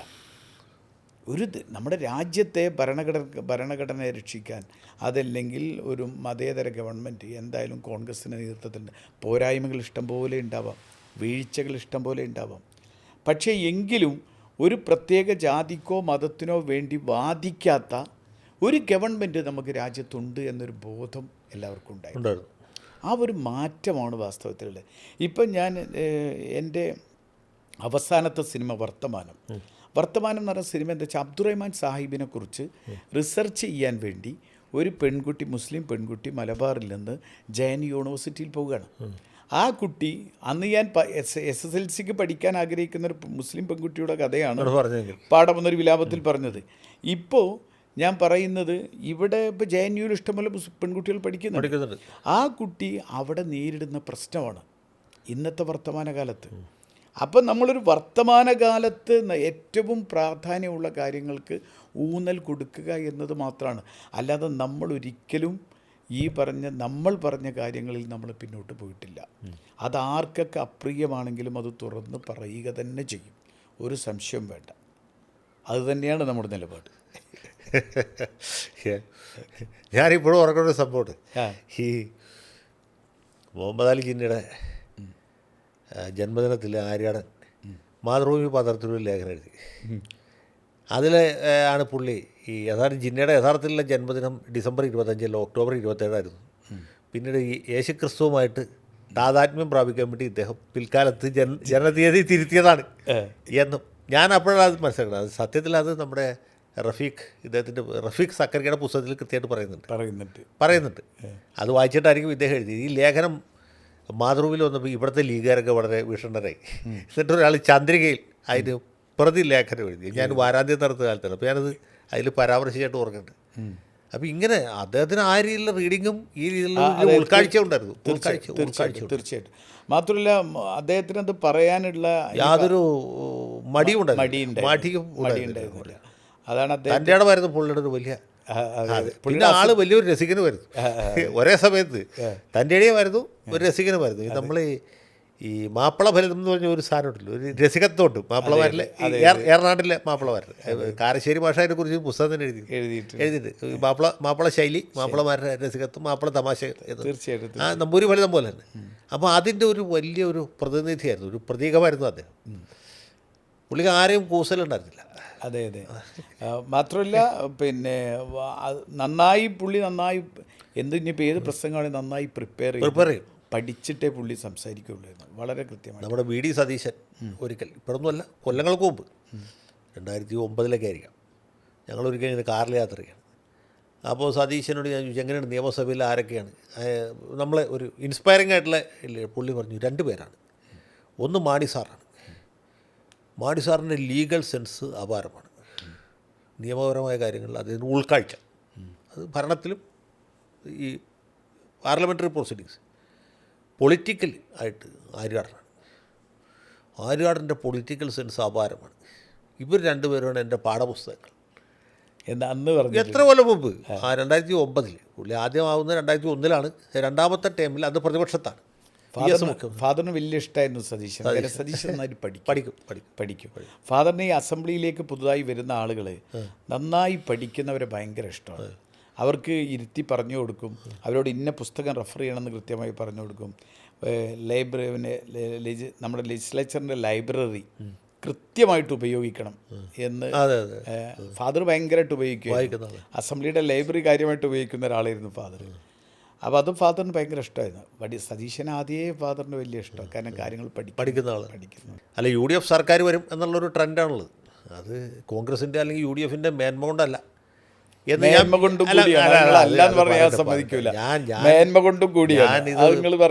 ഞാനൊന്ന് പറഞ്ഞോട്ടെ, എനിക്ക് എൻ്റെ അഭിപ്രായം പറയാമല്ലോ. ഇപ്പോൾ ആര്യാടൻ ഷൗക്കത്ത് ഉപതെരഞ്ഞെടുപ്പിൽ മത്സരിക്കുമ്പോൾ വോട്ടെണ്ണൻ്റെ തലേദിവസം വിളിച്ച് നിങ്ങൾ 10,000-ൽ കുറയാത്ത ഭൂരിപക്ഷത്തിന് ജയിക്കുമെന്ന് പറഞ്ഞാൽ അഭിനന്ദനം ആദ്യം അറിയിച്ച് ഞാനാണല്ലോ. തീർച്ചയായിട്ടും. വോട്ടെണ്ണതിന് ശേഷം സോണിയാഗാന്ധി മുതൽക്ക് ഒരുപാട് പേര് വിളിക്കും. അപ്പോൾ പിന്നെ ഞാൻ വിളിച്ചാൽ ഫോൺ എടുക്കാൻ പറ്റിയെന്നില്ല. അതുകൊണ്ട് തലേദിവസം തന്നെ വിളിച്ച് അഭിനന്ദിക്കാം. ഞാൻ പറഞ്ഞത് ഞാൻ ഇത്ര കൊല്ലത്തെ പ്രവചനപരം ഉണ്ടായിട്ടല്ല, ഞാൻ ജോലിസിനും അല്ല, മഷി നോട്ടക്കാരല്ല. പക്ഷേ കൃത്യമായി രാഷ്ട്രീയം പഠിക്കുന്നതുകൊണ്ട് പറയും നമ്മുടെ ഒരു ഇത്തരം കൊല്ലത്തെ അനുഭവത്തിൽ നിന്ന്. തീർച്ചയായിട്ടും. അപ്പോൾ ഇപ്പോൾ UDF ജയിക്കും എന്നുള്ള ട്രെൻഡിലാണ് നിൽക്കുന്നത്. പിന്നെ നിങ്ങൾ കോൺഗ്രസ്സുകാർ കാലുവാരി വേല വെച്ച് തോപ്പിച്ചില്ലെങ്കിൽ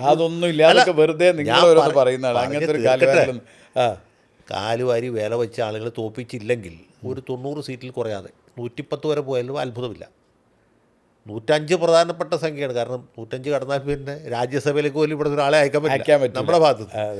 അപ്പോൾ അങ്ങനെ ഒരു വലിയ ഒരു ലാൻഡ് സ്ലൈഡിലേക്ക് പോയേക്കാം എന്ന അവസ്ഥയിലാണ് നമ്മളിപ്പോൾ സംസാരിക്കുന്നത്. വലിയ അത്ഭുതങ്ങൾ, അട്ടിമറികൾ സംഭവിച്ചില്ലെങ്കിൽ 90 സീറ്റിൽ കുറയാതെ 110-ൽ കൂടാത്ത ഒരു സംഖ്യയിലേക്ക് പോയേക്കാം. അത് ആൻറ്റി ഇൻകംബൻസി അത്ര ഭയങ്കരമായ ആൻറ്റി ഇൻകംബൻസി ഉണ്ട്. പക്ഷേ ഈ ആൻറ്റി ഇൻകംബൻസിക്ക് അപ്പുറത്ത് ഒരു പോസിറ്റീവായിട്ടുള്ള വോട്ട് UDFന് കിട്ടുന്നു എന്ന് വിചാരിക്കുക. അത് അതിൻ്റെ അത് ഉൾപ്പെട്ടുള്ളതാണ്. ഷൗക്കത്ത് പറഞ്ഞ് ഞാൻ പൂർണ്ണമായിട്ട് എതിർക്കല്ല. പക്ഷേ അതിനനുസരിച്ച് ജനങ്ങളുടെ പ്രതീക്ഷയ്ക്ക് ഒത്ത രീതിയിലുള്ളൊരു ഭരണം ഈ ഗ്രൂപ്പ് വഴക്കില്ലാതെ, അഴിമതിയില്ലാതെ, കെടുകാര്യസ്ഥതയില്ലാതെ, അതിലുപരി ഈ സാമുദായിക പ്രീണനം ഇല്ലാതെ UDF കാഴ്ചവെക്കാൻ പറ്റുമോ? അതൊരു വലിയ കൺസേണാണ്. ഇപ്പം ജനങ്ങൾ ഇപ്പം ആര് കോൺഗ്രസ് സ്ഥാനാർത്ഥി കിട്ടുന്നാലും കൈപ്പത്തി കൂട്ടി ഞാൻ തയ്യാറായിട്ട് നിൽക്കുകയാണ്. കാരണം ഇത് മടുത്തതുകൊണ്ടാണ്. തീർച്ചയായിട്ടും. അപ്പോൾ ആ രീതിയിൽ ജനങ്ങളുടെ പ്രതീക്ഷ അതിൻ്റെ അകത്തുണ്ട്, തീർച്ചയായിട്ടും ഉണ്ട്. അത് തീർച്ചയായിട്ടും ഇപ്പോഴത്തെ സർക്കാരിനേക്കാൾ മോശപ്പെട്ടൊരു സർക്കാർ വരുമോ എന്ന ഭയം ഇപ്പം എന്നെ പോലുള്ള ആളുകൾക്കുണ്ട്. ജനങ്ങൾ ആ രീതിയിൽ ചിന്തിക്കുന്നില്ല. പക്ഷേ അങ്ങനെ ഒരു ജാതി മതാടിസ്ഥാനത്തിൽ മന്ത്രിസ്ഥാനങ്ങൾ വീതം വെക്കാത്ത അല്ലെങ്കിൽ മറ്റ് കാര്യങ്ങളിലൊക്കെ വരുമ്പോൾ അതിലൊന്ന് കത്തോലിക്കൻ വേണം എന്ന് പറഞ്ഞ ഒരു സംഗതി ഉണ്ടല്ലോ. ആഫ്രിക്കയിൽ നിന്ന് 2 ജിറാഫിനെ കൊണ്ടിരുന്നു എന്ന് പറഞ്ഞപ്പോൾ അങ്ങനെ ഒരു സംഗതി ഉണ്ട്. അതിലൊന്ന് കത്തോലിക്കൻ വേണം എന്നാവശ്യപ്പെട്ട സംഭവം. ആ നിലയിലേക്ക് കാര്യങ്ങൾ പോകുമോ എന്നുള്ളതാണ് നമ്മുടെ. ഞാൻ പറയണ്ടേ, ഞാൻ ഇതിൽ കൃത്യമായിട്ട് ഒന്ന് ഇതിൻ്റെ പ്രധാന സംഗതി, ഇതൊരിക്കലും കേരളത്തിൽ സംഭവിക്കാത്തതാണ് സംഭവിച്ചത്. 2 ടേം കണ്ടിന്യൂസ് ആയിട്ട് വന്നു. അങ്ങനെ ഒരിക്കലും കേരളത്തിൽ അടുത്ത കാലത്ത് ഉണ്ടായില്ല. അച്യുതാനന്ദൻ അച്യുത മേനോൻ മാത്രമാണ് 7 വർഷം അന്ന് അടിയന്തരാവസ്ഥ ആയതുകൊണ്ട് 7 വർഷം കണ്ടിന്യൂസ് ആയിട്ട് വന്നത്. അല്ലാതെ അങ്ങനെ വന്നിട്ടില്ല. അതിൽ കൃത്യമായി കേരളത്തിലെ ജനങ്ങളൊരു പാഠം പഠിച്ചു, UDF ഒരു പാഠം പഠിച്ചു വളരെ കൃത്യമായിട്ട്. മാത്രമല്ല നമ്മൾ കൃത്യമായി ഇപ്പോൾ ആരോഗ്യരംഗത്ത് എന്തൊക്കെ ചെയ്യണം, എവിടെയൊക്കെ ചെയ്യണം, നമ്മൾ വലിയ ചർച്ചകൾ നടത്തി, കോൺക്ലേവ് നടത്തി, എഡ്യൂക്കേഷൻ രംഗത്ത് കോൺക്ലേവ് നടത്തി, ഇൻവെസ്റ്റേഴ്സിൻ്റെ കോൺക്ലേവ് നടത്തി. നമ്മൾ കൃത്യമായൊരു ധാരണയോട് കൂടിയാണ് പോകുന്നത്. വാസ്തവത്തിൽ നമുക്കറിയാലോ, കേരളം ഒരു സ്റ്റേറ്റിന് നമ്മളെ സംബന്ധിച്ച് നമുക്ക് ഇത്രമാത്രം അനുഗ്രഹിച്ചു തന്ന ഒരു പ്രകൃതിയുള്ള മണ്ണാണ് കേരളം. 600ഓളം കിലോമീറ്റർ, ഏകദേശം 500 ചില്ലാനും കിലോമീറ്റർ നമുക്ക് തീരദേശമുണ്ട്. നമുക്ക് നീണ്ട് നിവർന്ന് കിടക്കുന്ന കായലുണ്ട്, ബാക്ക് വാട്ടറുണ്ട്. ഇപ്പുറത്താണെങ്കിൽ നമുക്ക് അതേപോലെ തന്നെ നല്ല ഹൈ റേഞ്ച് നമുക്കുണ്ട്. ഇതൊക്കെ നമുക്കുണ്ട്. പക്ഷേ ഇനിയിപ്പോൾ വേറെ നമ്മൾ ഈ തീരദേശത്തെ നമ്മൾ എവിടെയാണ് നമ്മൾ ഉപയോഗിച്ചത്? ഇപ്പോൾ നമ്മൾ ഗോവ പോലെ ആവണം എന്നല്ല ഞാൻ പറയുന്നത്. പക്ഷേ ഗോവ പോലെ സംസ്കാരം ഇല്ലെങ്കിലും 42 ബീച്ച് കൊണ്ടാണ് ഗോവ എന്ന് പറയുന്ന സംസ്ഥാനം ജീവിക്കുന്നത്. ഓൺലി 42 ബീച്ച് കൊണ്ട്. നമുക്ക് കേരളത്തെ എവിടെയാണ് നമുക്ക് ഉപയോഗിക്കാൻ പറ്റി? ബാക്കിലൊക്കെ നമ്മൾ കുറേ പദ്ധതികൾ ഉണ്ടാക്കി, കുറേ 5 സ്റ്റാർ ഹോട്ടലുകൾ വന്നു എന്നല്ലാതെ ഇതിനെ കൃത്യമായിട്ട് നമുക്ക് ഉപയോഗിക്കാൻ നമുക്ക് സാധിച്ചിട്ടില്ല. ഇനി മറ്റൊന്നൊക്കെ ഇപ്പോൾ ഒരു പിൽഗ്രിമേജ് ടൂറിസം നമ്മുടെ നാട്ടിലേക്ക്, ഇപ്പോൾ ശബരിമലയിലേക്ക് വരുന്ന 2.5 കോടി ജനങ്ങളാണ്. കേരളത്തിൻ്റെ ആകെ ജനസംഖ്യ 3.5 കോടിയാണ്. 2.5 കോടി ജനങ്ങൾ ശബരിമലയിൽ വരിക, കേരളത്തിൽ നിന്ന് പുറത്തുനിന്നും അകത്തുനിന്നും കൂടിയായിട്ട്. നമ്മുടെ ശ്രീപത്മനാഭ ടെമ്പിൾ, നമ്മുടെ ഗുരുവായൂർ ടെമ്പിൾ, ഇങ്ങനെ രാജ്യത്ത് തന്നെ അറിയപ്പെടുന്ന തീർത്ഥാടന കേന്ദ്രം ഉള്ള മണ്ണാണ് നമ്മൾ. നമുക്കതിനെ നമുക്ക് കൃത്യമായിട്ട് നമുക്ക് ഉപയോഗിക്കാൻ നമുക്ക് കഴിഞ്ഞിട്ടില്ല. ഇനിയിപ്പോൾ അതല്ല, ആരോഗ്യരംഗത്ത് നമുക്ക് ഇത്രമാത്രം മറ്റു സംസ്ഥാനങ്ങളെ അപേക്ഷിച്ച് നമുക്ക് all India medical science institute ഇല്ല എന്നുള്ള സംഭവം ശരി. അല്ലാതെ ആണെങ്കിലും പ്രൈവറ്റ് ആയാലും ബാക്കിയുള്ള കാര്യങ്ങളിലും നമുക്ക് കൃത്യമായിട്ട് ഉപയോഗിക്കാം. അമേരിക്കൻ കമ്പനി വന്ന് വിലക്ക് വാങ്ങിക്കൊണ്ടിരിക്കുക. ഇവിടുത്തെ ഓരോ മിക്കവാറും സ്ഥാപനങ്ങളൊക്കെ അമേരിക്കൻ കമ്പനി, KKR ഗ്രൂപ്പും ബ്ലാക്ക് സ്റ്റോൺ എന്ന് പറഞ്ഞ 2 കമ്പനി വിലക്ക് വാങ്ങിക്കഴിഞ്ഞു. മിക്കവാറും ആശുപത്രികളൊക്കെ ഇവിടെ ഒന്നും നമുക്ക് കേരളത്തിലേക്ക് ആകർഷിക്കപ്പെടാനുള്ള എല്ലാ സംവിധാനങ്ങളും നമുക്കുണ്ടായിട്ടും ഇപ്പോൾ ടൂറിസം മേഖലയിൽ നമുക്ക് ചെയ്യാൻ കഴിയും? ഇപ്പം ഞങ്ങളുടെ നിലമ്പൂർ ഞങ്ങൾക്കറിയാം. നിലമ്പൂർ എത്രമാത്രം നമുക്കത് പ്രിമിറ്റീവ് ട്രൈബ്സ് ഉള്ള നാടാണ്, ഗുഹാവാസികളുടെ മണ്ണ്. അതുപോലെ തന്നെ ഞങ്ങളുടെ നേച്ചർ എന്ന് പറഞ്ഞാൽ ലോകത്തിൽ തന്നെ ഏറ്റവും നല്ല ടീക്കുള്ള പ്രദേശമാണ്. ആദ്യത്തെ ടീക്ക് പ്ലാന്റേഷനുള്ള പ്രദേശമാണ് നിലമ്പൂർ. ഈ കഴിഞ്ഞ 10 വർഷമായിട്ടും എന്ത് നിലമ്പൂരിന് വേണ്ടി ടൂറിസത്തിന് ചെയ്തു വെച്ച് ഒന്നും ചെയ്തില്ല എന്നതാണ് യാഥാർത്ഥ്യം. ഒന്നും കാര്യമായിട്ട് ഉപയോഗിക്കാൻ കഴിഞ്ഞിട്ടില്ല. ഇപ്പോൾ ടൂറിസത്തിൻ്റെ പല കാര്യങ്ങളും ഞാനതിൻ്റെ വിശദാംശങ്ങളിലല്ല പോകുന്നത്. അപ്പോൾ ഇത്തരം കാര്യങ്ങളൊക്കെ നമ്മളൊരു ഗവൺമെൻറ്റിൻ്റെ ആൻറ്റി ഇൻകമൻസി മാത്രം നോക്കിയല്ല, മറിച്ച് നമ്മൾ ജനങ്ങളുടെ മുന്നിൽ ഒരു വലിയ പദ്ധതി നമ്മൾ വെച്ചുകൊണ്ടാണ്, ഒരു മാനിഫെസ്റ്റോ വെച്ചുകൊണ്ട് ഞങ്ങൾ ഈ ഡിപ്പാർട്ട്മെൻറ്റിൽ ഇന്ന വകുപ്പിൽ ഇന്നത് ചെയ്യും എന്ന് വളരെ കൃത്യമായി പറഞ്ഞുകൊണ്ടാണ് നമ്മൾ ഈ തെരഞ്ഞെടുപ്പ് നേരിടുന്നത്. ഒരു സംശയവും നിങ്ങൾക്ക് വേണ്ട, 100%. പിന്നെ നിങ്ങളൊന്നും അല്ല ഒരിക്കലുമല്ല. മാത്രമല്ല പറഞ്ഞില്ലാതാരും പറയൂല, പക്ഷേ നടപ്പാക്കുമെന്നല്ലോ സംശയം. ഇവിടെ നമ്മൾ പറഞ്ഞതല്ലേ ഇവിടെ നടപ്പാക്കിയിട്ടുള്ളൂ. പിന്നീട് അന്ന് അവർ എതിർത്തു, പിന്നീട് അവർ നടപ്പാക്കിക്കൊണ്ടിരിക്കുന്നു. ഇതല്ലേ ഞാൻ ചോദിക്കട്ടെ, ആ 5 വർഷക്കാലത്ത് ഉമ്മൻചാണ്ടി ഗവൺമെൻറ് നടപ്പിലാക്കിയ കാര്യങ്ങൾ ഇപ്പം ഇന്ന് നാട്ടിൽ ഞങ്ങളൊക്കെ നാട്ടിൽ ദിവസം പിരിവാ, ക്രൗഡ് ഫണ്ടിങ് ഇല്ലാതൊന്നും ചികിത്സ നടക്കില്ല. അല്ലെങ്കിൽ സോഷ്യൽ മീഡിയ ഇൻഫ്ലുവൻസ് ഫിറോസ് കുന്നുപറമ്പിൽ അല്ലെങ്കിൽ അഡ്വക്കേറ്റ് ഷമീർ വരണം, ഇവർ വന്ന് വീഡിയോ ഇടാതെ സാധാരണക്കാരന് ചികിത്സയില്ലാത്തൊരവസ്ഥ. നിങ്ങളൊന്ന് ആലോചിച്ച് നോക്കി, എന്താ ആരോഗ്യരംഗത്തെ സ്ഥിതി? അത്രമാത്രം ദുസ്സഹമായ ഒരവസ്ഥാവിശേഷം നിലനിൽക്കല്ലേ കേരളത്തിൽ. ഇവിടെയൊക്കെ നിങ്ങൾക്കറിയില്ല, UDF കാലത്ത് എത്ര മെഡിക്കൽ കോളേജുകൾ തുടങ്ങി. ആ മെഡിക്കൽ കോളേജുകളൊക്കെ ഈ കഴിഞ്ഞ 10 വർഷം കൊണ്ട് എത്രമാത്രം അവർക്ക് പവർഫുൾ ആക്കാമായിരുന്നു. ഒന്നും അവർ ചെയ്തില്ലല്ലോ. പതുക്കെ അങ്ങനെ ഇഴഞ്ഞ് നീങ്ങി കുറേ കാലം അവിടെ മൃതപ്രായമായി കടന്നു. ഇപ്പോൾ അവസാന കാലത്താണ് അവർ മെഡിക്കൽ കോളേജുകളിലൊക്കെ തൊടാൻ തുടങ്ങിയത്. ഒരു വല്ലാത്ത അവസ്ഥാവിശേഷം നിലനിൽക്കുക. അപ്പോൾ ഇത് ആൻറ്റി ഇൻകംബൻസീവ് മാത്രമല്ല, നമ്മൾ വളരെ കൃത്യമായ ധാരണയോടുകൂടിയാണ് നമ്മൾ ഈ തെരഞ്ഞെടുപ്പിനെ നേരിടുന്നത്. ഈ തെരഞ്ഞെടുപ്പിൽ അധികാരത്തിൽ വരും, യാതൊരു തർക്കവും ഇല്ല. അധികാരത്തിൽ തർക്കമില്ല.